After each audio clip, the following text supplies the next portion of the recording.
Good afternoon po sa lahat. Afternoon.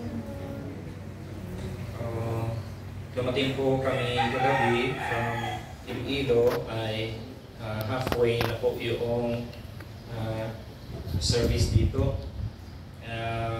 Minarapat na lang namin na dumiretso na lang kami na umuwi at para maagang makapagpahinga, ma-prepare ang sarili para sa araw na ito, sa hapong ito.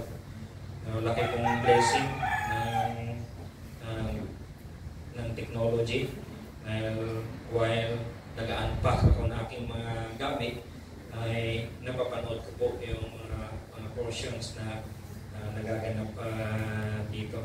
So, salamat din sa iyong katsagaan na pag-post din sa Facebook. So, hindi na po ako magpapakatagal. Babasahin ko po yung pinagkunan noong nakalagay po dyan sa lead ko ng casket ni Ate Rin. Sabi dito sa 2 Timothy chapter 4 mula sa verse 5 hanggang verse 8 na ganito. But you be watchful in all things, endure afflictions, do the work of an evangelist, fulfill your ministry. For I am already being put out as a drink offering, and the time of my departure is at hand. About 5, I have finished the race, I have kept the faith. Finally, there is laid up for me the crown of righteousness, which the Lord, the righteous judge, shall give me on that day, not to me only, but also to all who have loved His appearing. May title po, yung ating pong Bible reflection sa hapong ito na A Victorious Finish. So, pray muna tayo, pagka tayo patuloy. Panginoong Diyos, aming Ama, salamat po na Ikaw ang aming takbuhan at aming tanggulan. Panginoon, sa bagay ito ng pagbubulay-bulay ng iyong salita ay maging kalakasan po sa bawat isa. At Ikaw pong tumugon sa espiritual na pangailangan sa nakikita niyo sa bawat puso na nandito po sa ngayon.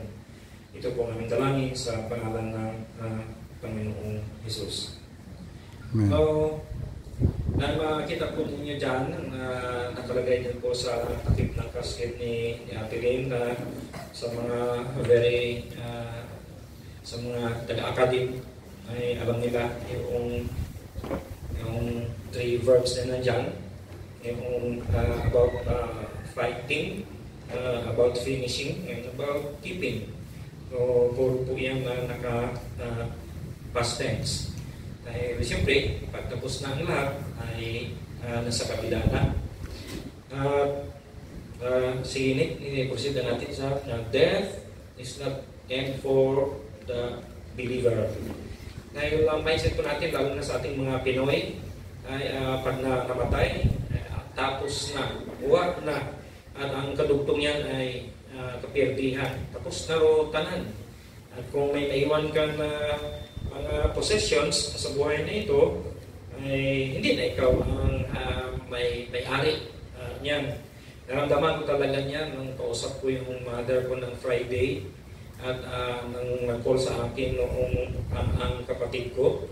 At nung previous months ay naghahalokay pa kami ng mga documents ng mga kalupaan at kung ano pa siya. Kasi talagang nagkakago noon eh.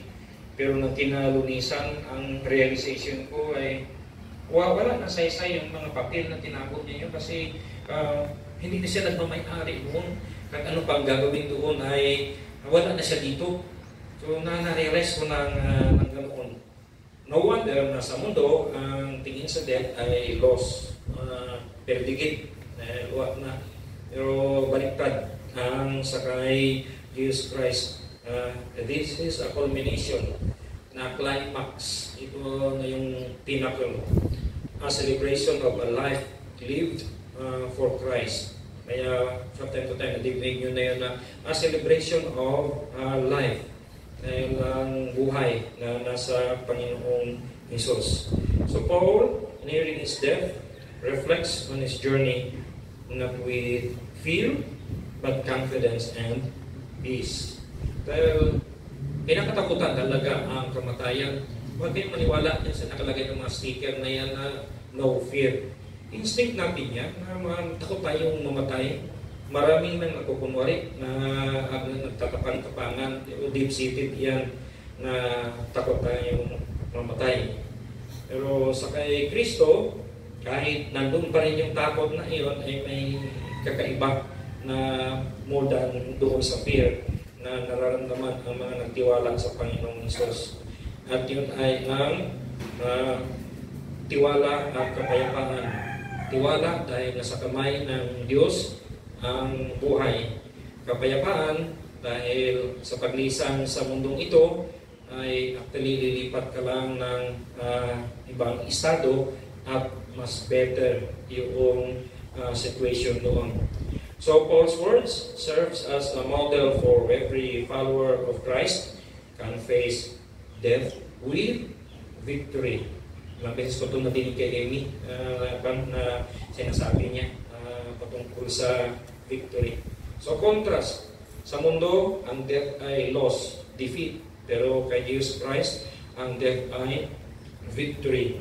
So, 3 thoughts para po sa ating reflection sa ngayon. Una, ay makita natin sa passage sa iyan na I fought a good fight. This is a life of purpose. Mahirap na lumaban sa buhay na ito kung wala kang layunin. At akala ko ay bukang bibig lang yun sa ngayon na haman nga nagakaon ka, agud ko no ay mabuhi. Haman mabuhi ka, agud nga makakaon. Ay akala ko lang noon ay mga panhanto lang na statement. Pero nakita ko sa mga writing si Apostle Paul sa Corinthians na nakalagay talaga doon let us drink and be merry. Dahil tomorrow, hindi natin sigurado ang buhay. Pero yun po, hindi tumutukoy sa mga non-believers ni Jesus Christ. Hindi tumutukoy ito yung aimless na direksyon. Hindi natin sigurado yung buhay. Hindi ay tuluhan at natin makaroon. Payaw-ayaw. At akala ko rin, yung passage na yun ay doon sa Corinthians sa mindset ng mga Greeks na taga-Corinth. Dahil ibang perception nila ng death. Ibang perception nila sa patungkol sa pag-separate ng the true human na nasa body na iyan ay as far as doon pa sa kay Isaiah, more than 700 years mula doon sa Corinthians ay nandoon pala yan, quoted lang niya. So, yung endless na pagtingin sa buhay na walang purpose ay hindi pala ito bago. As Old Testament na pala ito, na nare-rephrase lang, nababago lang, sari-sari lang ang pag-interpret sa bawat henerasyon. Pero ang straight ay yung tao na walang layunin ay nabubuhay aimlessly, purposeless sa buhay na ito. Paul's life was filled with spiritual battles, but they for a cause. For a cause, greater cause than himself. At ang ito, the advancement of the gospel. Ito nag-shift yung buhay ni Abdilin na sa advancement ng gospel ni Jesus Christ. Sa mga hindi nakakaalam ay kaya nasabi ko noong second night doon sa chapel na yung kakayahan ni Abdilin ay kaya niyang tapatan si Miriam at si Dilima, Layla. Si Dilima. Dahil nakapagtrabaho si Ate Lim sa equivalent sa ating na PCO, Presidential Communications Office. So bago ka makapasok dyan, doon sa particular na agency ng gobyerno yan, ibig sabihin ay ang galing-galing mo. Very, very smart mga tao na nandyan. Dahil sila ang magre-represent ng whole government at ng Office of the President. At nakwento din niya sa akin yung sabing literal na kayang humiga ng pera. Nangyayari yun. At, iwan ko lang kung talaga nilatag niya. Pero may na-mention siya noon na certain executive secretary na inaabutan siya ng kanyang kakapal sa envelope. Ay siya, bata pa siya noon, nahihiya, ayaw niyang tanggapin, pero sinasabihan siya ng executive secretary na yun, out of experience siguro sa buhay nito, itago mo lang muna yan kasi darating ang panahon na mga kakailanin mo, kakailanganin mo yan. So may mga ganoon kami mga kwento-kwento ng pag-uusap na umabot siya ng ganoon ng kanyang nabot sa buhay nito. At ang naging twist noon ay nagmarsyalo. At ang dami ng mga pangyayari noon sa kanilang pamilya na hindi ko nakikita kung ano. Kaya nasabi ko nung second denta yun kung gaano ka-colorful ang buhay nila nung early days ay naging ganun din ka-colorful yung mga sangkaterbang experiences na naranasan nila. At isa yun sa mga binahagi ng mga anak niya kagabi. Kasi nakita ko yun sa Facebook Live. So, from doon sa kapal-kapal pera, sa magtsatsaga na lamang ng 5 centavos na yun na maghugas ng bote. So, grabe extreme. Ang dalawa na yun.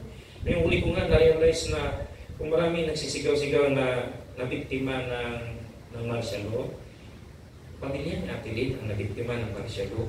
Kasi nakasakit sa latanan-tanan na ito, nagkakabo na ito. Pero hindi natutulog ikaw na ang Diyos at hindi pinabayaan. Kaya nga kung si Paul, ang greater cause para sa kanya ay ang advancement of the gospel. Itong nangyari kay Ate Lynn.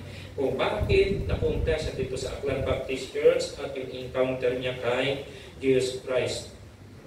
Hindi hinayaan ng Diyos na matapon lang yung kakayahan niya na iyon. Kaya mababasa niyo yung summary dyan sa likod ng mga programs na hawak ninyo. So his fight was one of faith, truth, and love. And ang question, when our time comes, we will be able to say that we stood for what mattered. So kung mamatay tayo, ay does it matter? Does it matter ang pinaglalaban natin? Yung pinaglaban natin? At kung ano pang ating pinaglalaban? Does it matter?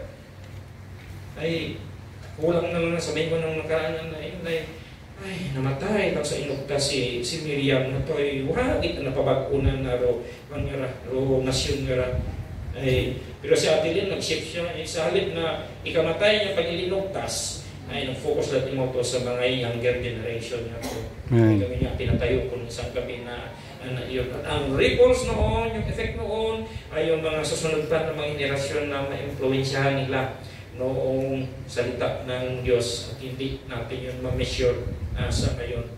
So, salamat sa Panginoon na redirect ang kanyang purpose. Pag ganun din si Apostle Paul, napaka-devoto, panatiko siya po ng kanyang panahon kasi Pharisee po siya. In fact, siya ang nagpapatay. Siya ang nabigyan ng authority na ipapatay.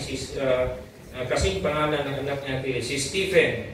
Yan sa Acts chapter 7. Sa Acts chapter 7 na yan na nandun sa paanan ni Apostle Paul yung mga damit ni Stephen na yun dahil siya bigay ng go signal in the name of God ay pinabato hanggang mamatay yung tao na yun. So iba ang kanyang gawin ni Jesus Christ pa siya na ang mag-redirect ng ating buhay. So not only a life of purpose, kundi secondly a life of endurance. I'll finish the race. Ang pagtakbo sa buhay ay hindi ito 100 meters na sprint, kundi ito ay marathon. Paul did not quit despite persecution, hardship, and imprisonment. He remained faithful until the end. Death to him was the finish line of defeat, but of fulfillment. So, kaya inuna natin kanina na sinabi na dapat mabago ang ating perception sa death. Ang death ay hindi ang tapos na, perde na, lugi na, tapos na ang lahat. Pero sa mga mananampalataya, mga followers ni Jesus Christ, this is a fulfillment. pagtapos na ng purpose ng misyon sa buhay na ito. The very reason kung bakit nadyan ka pa ay may pinapagawa pa sa iyo ang Panginoon. Marami sa atin mga namatay. 82 years si Ate Lynn, full age na iyon sa ngayong kapanahonan natin. Ang hindi lang natin maintindihan ikala ay bakit kung saan pa na advance na kanyang edad ay doon din naman sumulpot itong sakit niya. Ang bilis-bilis, walang isang taon. Sabi niya ni Rebecca kagabi ay sikreto lang daw muna nila. Ganun din naman ang sinabi niya sa akin. Kaya siniper ko lang naman ang bibig ko. Kasi baka ng panahon na yun, pinaprocess pa niya yung pag-accept pa ng sitwasyon na yun na meron siyang ganong sakit.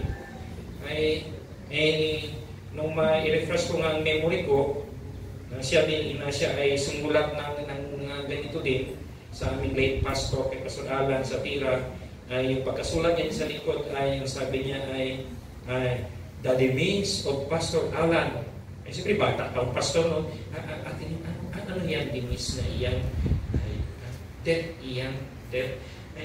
Siyempre nagtrabaho siya tuwa sa grabe yung mga high sounding words. Pakipalit-palitin na lang ng death na lang kasi hindi kami sanay dyan. Yung siguro kung mga kabiniti siguro yung kaharap mo ay maintindihan nila yan. Tapos nilagay pa niya that big C, capital C, na naka-bold at naka-quotation mark. Ano kako yung big C na yan? Sabi niya, cancer. Ay, ilagay mo na lang, ilitan mo na lang at idiretso mo na lang kasi kakaiba din yung big C na yan. So, limitan din naman yan, ni-revise niya yung kanyang pagkasulat. And then, here comes sa kanyang panahon ay cancer din ang kinaharap niya. Hindi ko matandaan kagabi kung yun nag-mention si Stephen o si Francis about kay Pastor Baranyao. Ako rin ang kinamatay ni Pastor Baranyao, cancer din.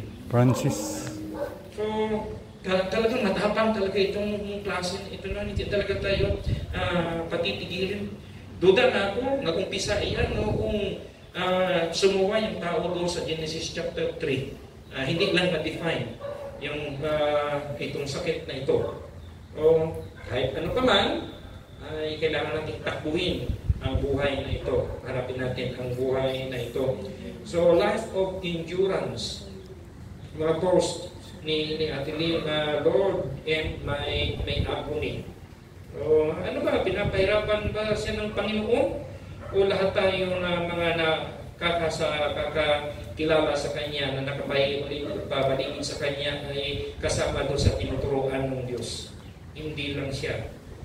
Huwag nating isipin yung mga nagaganap sa paligid natin na mga circumstances ay para lang yun sa kanila, wala akong business doon. Hindi yan inaalam ng Diyos na hindi mo encounter kung wala siyang gustong ituro sa iyo. Magsasaya naman si Lord ng experiences, ng time, ng effort kung magiging ganoon lang. Lahat tayo ay tinuturuan niya. It so happen na yung sinasabi na we became dull of learning, dull of listening, na namimingi na lang siguro tayo o nagbibingi-bingihan na lang sa mga itinuturo sa atin ng Panginoon. So, question number 2, are we preserving in our calling? Pagkatawag sa atin ng Panginoon, ulitin ko, ay nandyan ka pa dyan sa pagkaupo na yan kasi mayroon pa gustong gawin sa iyo ang Panginoon.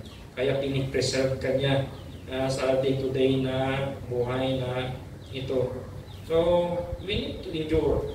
Darating yung panahon, pagtapos na ang ating time sa mundong ito, ay si Jesus ay magdi-decide kung hanggang saan lang ang buhay natin. A life of endurance. Kaya no wonder na very confident si Apostle Paul na I have finished my race. So isinulat niya ito. Hindi ko alam kung a day before na siya ay i-execute o ilang araw before na i-execute. Pero alam niya na tapos na ang kanyang mission ng panahon na iyon. So not only a life of endurance but also a life of faithfulness, yung matapat, katapatan hanggang sa dulo ng buhay. I have kept the faith. Ay, ito yung klase ng karakteristik na kumukunti ang mga tao na nagtitreasure nito.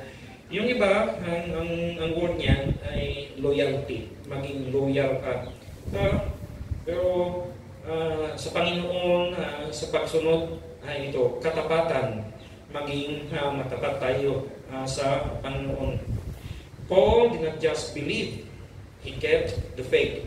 Ang iba kasi pag-exercise ng pananampalataya ay ini-equate lang sa just a matter of religious belief.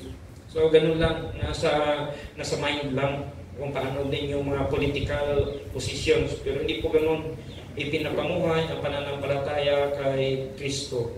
Through trials, doubts, and dangers, he held unto Christ. His faith was not seasonal. It was steadfast. Nagre-remain hanggang katapusan ng buhay na ito. Kumukunti. Isa ito sa na-loss na virtue, maging sa pati umaabot doon sa level ba ng mag-asawa. Di ba ang magkasuhanay, ang term nila na infidelity, ang ibig sabihin nun ay hindi naging matapat sa kanyang asawa. Samantalang yung exchanges of vows na yun ay till death do us part, in sickness or in health. Grabing panunumpa yun. Minsan nga ay bumabara sa lalamunan ko pag ako ay nag-officiate ng kasal kasi iniisip ko yun ng sarili ko, ako ba ito? Kaya ko bang ituloy ito ng ganito? O baka hanggang ceremony lang ito na para lang ma-execute. Pero ang pagsunod sa Panginoon ay nangangailangan po ng consistency. So will our legacy be one of spiritual consistency? Wala tayong maiwan sa mundong ito. Pamana, legacy of faith.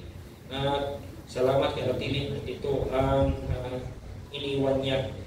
Sa ngayon, ay hindi natin ma-measure ito dahil binigay niya ng buhos-buhos ang lahat ng meron siya sa kanyang Lord, sa kanyang Panginoon, na naalala ko minsan may nag-state noon.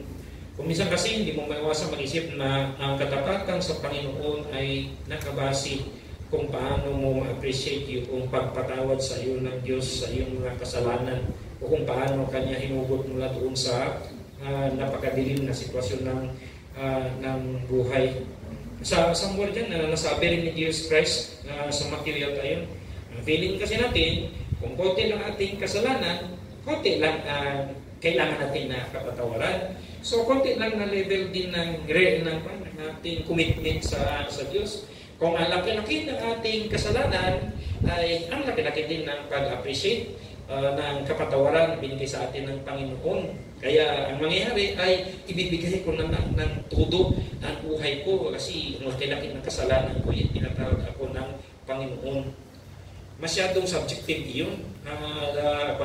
Dangerous yun na pananaw. So kailangan ba na ikaw maging drug lord, maging warlord, maging kung ano pa na heinous crime na maganap dito sa mundo para masabi na pag pinatawad kay ang laki-laking appreciation mo sa forgiveness? Minsan mo na yung nasabi din sa ibang mga necrological services, ano ba talaga, gaano ba kalaki talaga kalaking kasalanan ang ginawa ni Adan at ni Eva? The moment you shall eat the fruit of the knowledge of good and evil, you shall surely die. So, gaano ba kalaki yun? Kasalanan yun. Hindi naman nag-rape si Adan. Hindi naman siya drug lord. Mayroon naman silang eksena ng kanyang asawa kung ano lang pinagagawa doon. Pero doon nagsimula ang lahat ng suffering natin ito. Pwede natin sabihin nyo, nagtikwi, malangit siya buhay. So, hindi log man lang ito. Grabe nung gitana. Ay, yun ang standard ng Diyos na dapat natin balikan. Para makita natin na Ang Diyos hindi nagtutolerate ng ating mga kasalanan kay i-quantify pa natin yan, malaki, maliit, marami, kunti, ay absorb the righteous judge. So, ito ay napaganda na motivation para sa mga nanghihina na nalulupay-pay sa pagsunod sa Panginoon. A good fight, I have finished the race, I have kept the faith. So death then becomes not a loss, but a victory in Christ. So, salamat sa mga pangako na ito ng Panginoon mula sa kanyang mga salita. Let us. Aming Diyos, aming Ama, ako minsan sa bigyan ko at sa dami ng mga sufferings na sa mundong ito, ang inyong mga pangako at inyong mga katotohanan ay ang hirap-hirap namin may absorb. Wala din pagkaiba kung may sakit kami sa aming katawan at ino-offeran kami ng gamot. Ang hirap-hirap din kung minsan mag-respond ang aming katawan. Ay kami nga kung minsan pag pinapainom ay pahirapan pa. Kung ito'y kung nasa kutsara o di kaya nasa baso. Paano ito, Panginoon, ng aming mga suffering experiences dito sa lupang ito. Pero napakatyaga po ninyo, napakabuti po ninyo na kahit sa gitna po noon ay tinatyaga po na ninyo kami nang gamutin sa aming spiritual malady. Ito lang ang ultimate na solution ng lahat-lahat ng troubles sa buhay na ito. Again, Lord, thank you very much po sa buhay ni Ate Lynn. Every time na meron pong matatapat ninyo ng mga anak, pinakita nila ang kanilang spiritual example sa church na ito ay nakakaramdam kami ng loss, nawawalan kami. Pero alam din ng Panginoon na sila ay nasa better place na nandyan po sa inyo. Salamat sa mga confirmations sa inyong mga salita. Kung hindi ito totoo, useless lang ang aming pagtatapat to the end, pagsunod sa Panginoong Isus. Salamat, Lord, na ikaw ang patuloy na nagpapalakas sa amin. Ikaw ang papagpurihan sa lahat-lahat nito sa pangalan ng Panginoong Isus. Amen. Amen.